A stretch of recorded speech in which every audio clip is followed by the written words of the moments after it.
Hi అండి. Welcome to జక్కంపొడి recipes. ఈరోజు మన రెసిపీ వచ్చేసి చికెన్ మసాలా పౌడర్. ఇటు మనకి కార్తీక మాసం కూడా పూర్తయిపోయింది కదండి.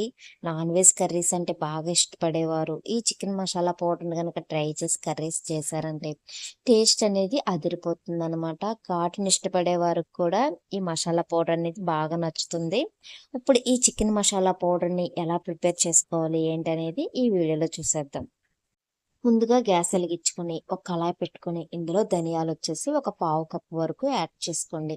అదే గ్రాముల్లో చెప్పాలి అంటే 12 గ్రాముల వరకు తీసుకుంటే సరిపోతుంది. అలాగే లవంగాలు వచ్చేసి ఒక పావు కప్పు వరకు యాడ్ చేసుకోండి.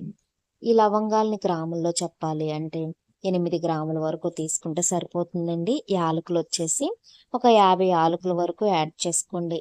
ఈ యాలకుల్ని గ్రాముల్లో చెప్పాలంటే 12 గ్రాముల వరకు యాడ్ చేసుకుంటే సరిపోతుంది. అలాగే అనాస పువ్వు వచ్చేసి పావు కప్పు వరకు యాడ్ చేసుకోండి. ఈ అనాస పువ్వు గ్రాముల్లో చెప్పాలి అంటే 8 గ్రాముల వరకు యాడ్ చేసుకుంటే సరిపోతుంది. దాల్చిన చెక్క వచ్చేసి 1 ఇంచు ముక్క వరకు తీసుకొని యాడ్ చేసుకోండి.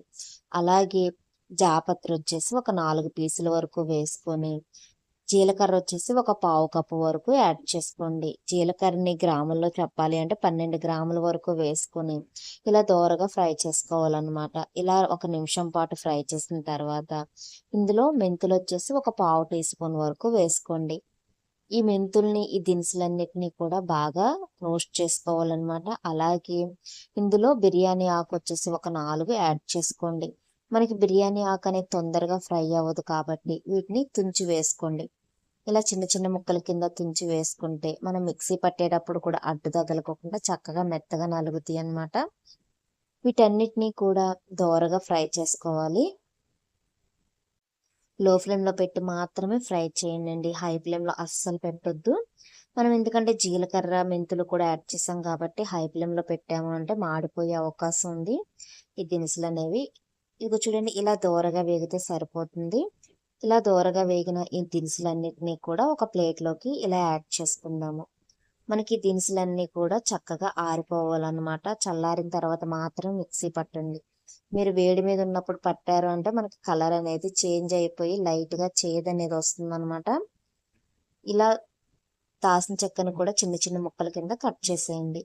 మనకి మిక్సీ పట్టేటప్పుడు అడ్డు తగలకుండా చక్కగా నలుగుతాయి అన్నమాట. ఇప్పుడు ఇలా చల్లారిన ఈ దినుసులన్నిటినీ కూడా ఒక మిక్సీ జార్ తీసుకొని ఈ మిక్సీ జార్లో వేసేసి ఇప్పుడు మిక్సీ పట్టుకుందాం. ఇప్పుడు మిక్సీ జార్ మూత పెట్టేసి మెత్తగా గ్రైండ్ చేసేసుకుందాం.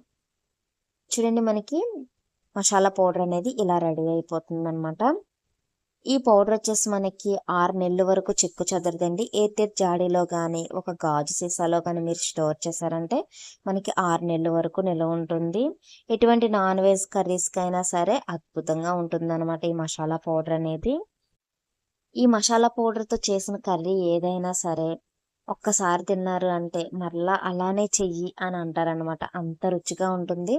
మరి ఇంకెందుకు ఆలస్యం, నాన్ వెజ్ని బాగా ఇష్టపడేవారు ఈ మసాలా పౌడర్ అనేది ట్రై చేసి కర్రీ అనేది ప్రిపేర్ చేసుకోండి. టేస్ట్ అనేది చాలా బాగుంటుంది. మీకు కనుక నా వీడియో నచ్చినట్లయితే లైక్ చేసి మన ఛానల్ని ఫాలో చేసేయండి. అలాగే కొత్తగా ఎవరన్నా చూస్తున్నట్లయితే బెల్ ఐకాన్ ప్రెస్ చేసి అందులో ఆల్ అనే బటన్ ఉంటుంది. ఆ బటన్ ప్రెస్ చేశారంటే నా నోటిఫికేషన్స్ అన్నీ కూడా మీరు చూడొచ్చు. Thank you for watching.